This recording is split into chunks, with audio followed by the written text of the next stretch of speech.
بسم اللہ الرحمن الرحیم۔ صحت مند جسم کی 5 علامات ہیں۔ دن میں 4 سے 6 بار چھوٹا پیشاب آنا، رات کو سوتے ہوئے بار بار آنکھ کا نہ کھلنا، ہر صبح ایک ہی وقت پر نیند سے بیدار ہونا، کھانا کھانے کے کچھ دیر بعد نیند کا احساس ہونا اور کوئی بھی چیز کھانے کے بعد سینے میں جلن نہ ہونا۔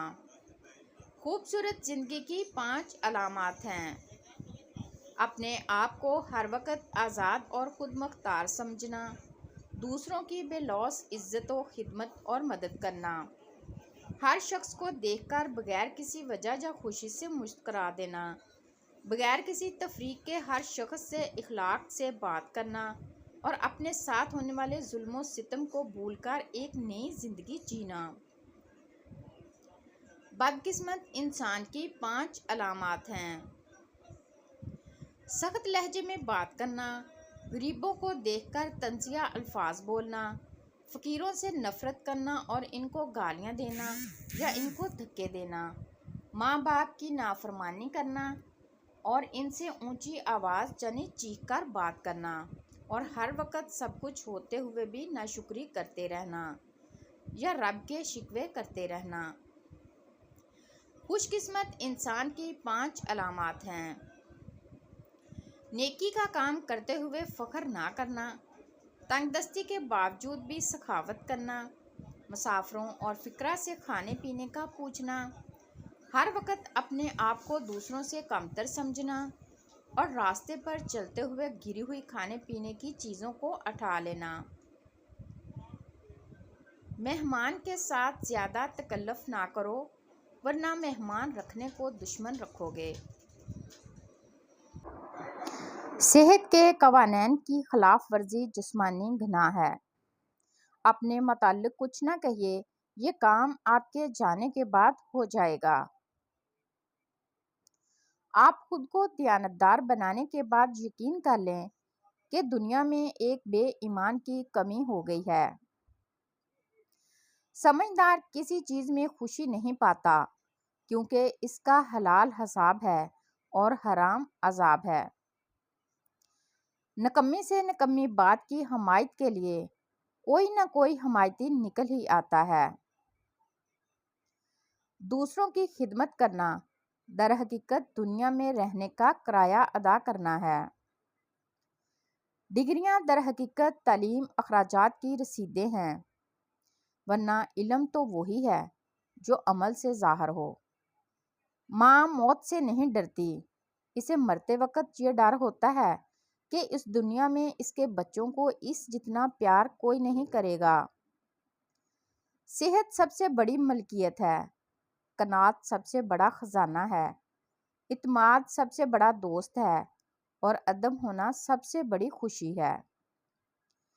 مجھ سے سب کچھ چھین لو لیکن 2 چیزیں میرے پاس رہنے دو، اول یہ کہ احساس کہ میں آزاد ہوں، دوم جو کچھ میں سوچتا ہوں کہہ سکتا ہوں، اس کے علاوہ مجھے کچھ نہیں چاہیے۔ وقت پاس نہ ہو رہا تو عبادت کر لیا کرو، ہوا کی بیٹی کھلونا نہیں ہے۔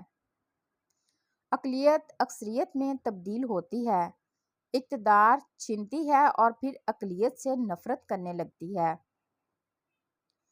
قوانین قدرت سے انحراف کرنے والا کبھی محفوظ نہیں رہ سکتا۔ جب کوئی آپ کو بلا وجہ نظر انداز کرے تو سمجھ لو کہ وہ آپ سے اپنی زندگی سے نکل جانے کی خاموشی سے گزارش کر رہا ہے۔ قسمت کی بہترین خدمت یہی ہو سکتی ہے کہ اولاد کے لیے حلال رزق اکٹھا کیا جائے۔ جائیداد اور مال و دولت تو امیر لوگوں کے پاس بچھو کے ڈنگ کی مانند ہے، ڈنگ نکلتے ہی وہ بھی دیگر حشرات الارض کی طرح زمین پر رینگتا پھرے گا۔ ناقص عقل گناہ کے وقت محافظت نہیں کر سکتی۔ محنت و مشقت کے بعد تھکان بہترین تکیہ ہے۔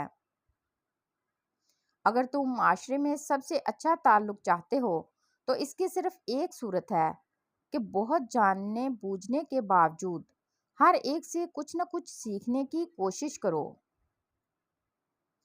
علمائے بے عمل پارس پتھر کی مثل ہیں جو اوروں کو سونا بناتے ہیں مگر خود پتھر کے پتھر رہتے ہیں۔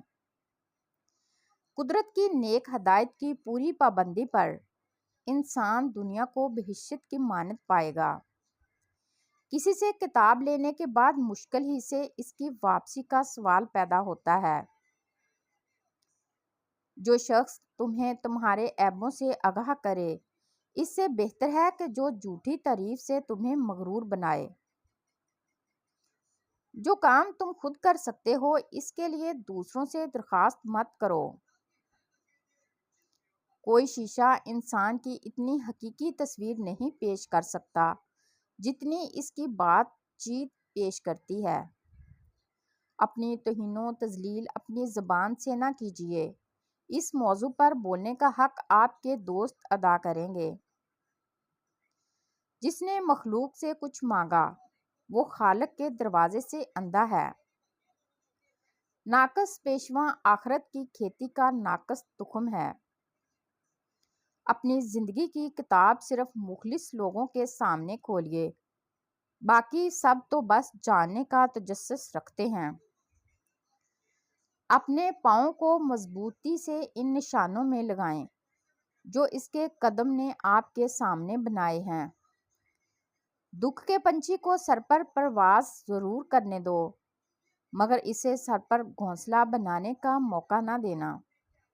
اگر کام کرنا یہ جاننے کی بہ نسبت بہتر ہوتا ہے کہ کیا کرنا چاہیے تو غریبوں کے حقیر جھونپڑے بادشاہوں کے محل ہوتے۔ اپنی زبان سے اپنی تعریف کرنا اپنی طرف سے لوگوں کا خیال خراب کرنا ہے۔ پہلے آپ بچوں کو بولنا سکھاتے ہیں پھر انہیں خاموش رہنے کی تلقین کرتے ہیں۔